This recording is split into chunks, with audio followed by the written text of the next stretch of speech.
Hello and welcome to French Property Renovations. Continuing now with the lime mortar that I started a couple of days ago, and basically this will probably be a short video of what I did outside that you saw and what I've done inside here. And in relation to this has no colouring in it, and I'm debating with myself now whether to go for this natural look, which is basically aggregate and lime mortar 3.5 NHL, and I think it's come up quite nicely. This is an area where I'm going to put the electrical fuse box here, and this section of the wall is a lot thinner, and basically if you look at this rebate here in the wall, that's generally the thickness of my wall from the outside to here, and here you're probably talking maybe 150-170 millimeters thick, so they're very thick walls. And obviously you can appreciate how much moisture content can be held within these walls, and that's obviously why we're using the lime, so it can breathe. Now, a lot of houses in this area, they put a colour dye in, like a yellowy colour, so the mortar will look more yellow and possibly stand out more to the eye.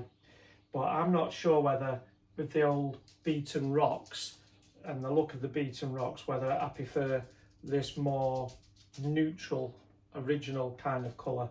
But this is a test area, and this is my whole point of this little video. When you're learning and you're setting out doing these things for the first time, try and pick an area where you might be able to cover it. For example, this is an exterior wall, and I love the stonework, I love the texture of it, the feel of it, the randomness of it. And I've got a great big lounge here, 6 meters plus. So I've got probably 18 meters of wall on the interior.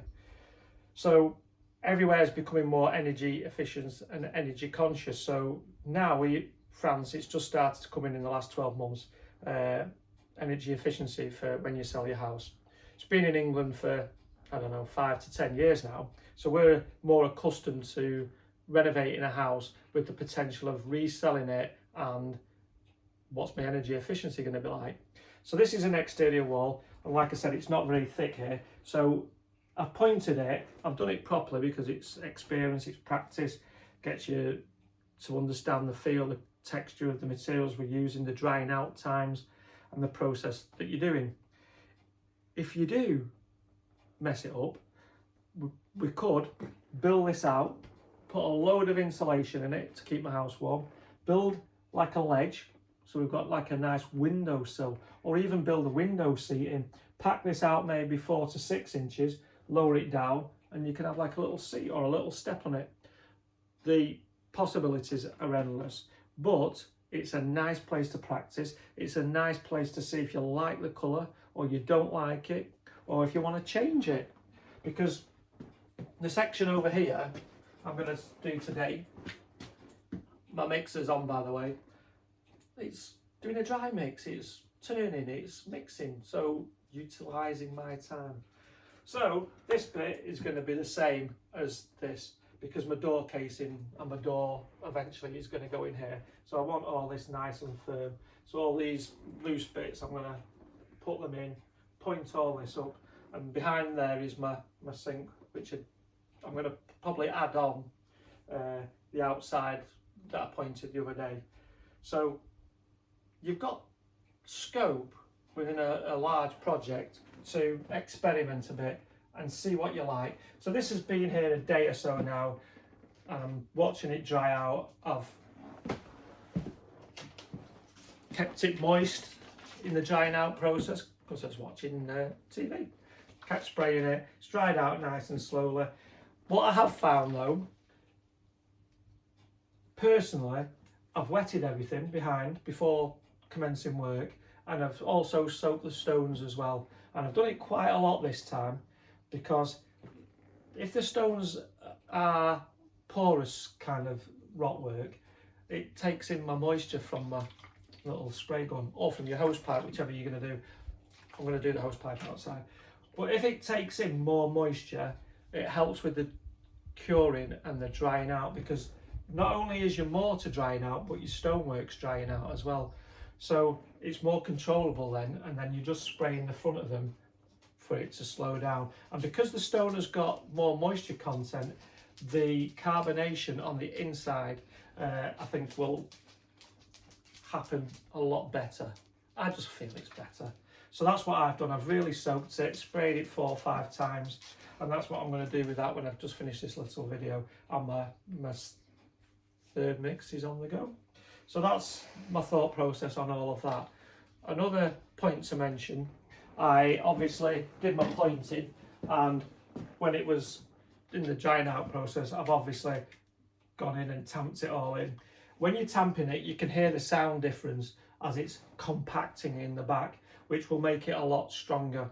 So for example, when you're pouring a slab of concrete, if you just pour a slab of concrete and then walk away, you probably lost 30% of the strength of that concrete. If you hire, for example, a vibrator, it's a big device like this and it just shakes about in the concrete, you can watch all the little air bubbles come to the surface, because it's like baking a cake. When you bake that cake, you want to whip a load of air into it, so when you stick it in the oven, it rises. Concrete, because it's in a mixer of some description, where it's a big wagon or a small domestic cement mixer, it bashes loads of air into that mix. Sand, aggregate, cement, Portland cement, lime mortar, doesn't matter, it's whisking it all up. So the strength from any of these materials will come by its compaction, and if we can remove the air, and by moving the air, it's going to help with the shrinkage as well, because it's a solid mass as opposed to mortar and air. So because we've got that solid mass, it will actually have a better inherent strength. So like concrete, we want to get all them air bubbles out, and we want to do the same with this, and you can feel it, you really can feel it compacting behind, and that's a good sign. But I like the rough texture that it's created as well, because I've got my rough rocks and I've now got my rough texture on my lime mortar, and you do get the odd little bits coming off, but it's not to be worried about that. But you must remember, and I've got my gloves here, I was an apprentice in an era when PPE was non-existent. You didn't get gloves, you didn't have to wear high vis, you didn't have air defenders. We were using drills, kangos, pneumatic breakers, no PPE. So because I grew up with that, it's hard for me to become accustomed really to wearing gloves all the time. Moving rocks from A to B, yeah, I put my gloves on, just move them. But doing jobs like this sometimes, for example, I'm a plumber, I cut copper pipe. It feels weird to wear gloves. But because any kind of mortar, any kind of building material like this, it's abrasive. It dries your skin out. It wants the moisture. It's searching for it. So it dries your hands out terribly.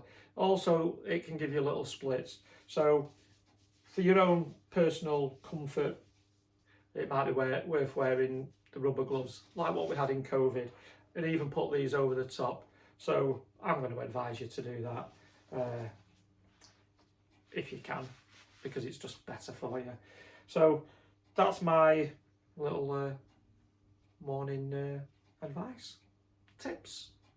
Take it as however you please, but I think I'm going to go with this rather than go to the added expense of adding a colouring into it, because I think it just looks more natural personally, and it is growing on me. At first I was thinking yellow, but it is growing on me now, and I'm going to just take you outside in a minute and show you how the other one's dried up, ready for the pointing, because if you remember, I left that a little bit shy of the front surface.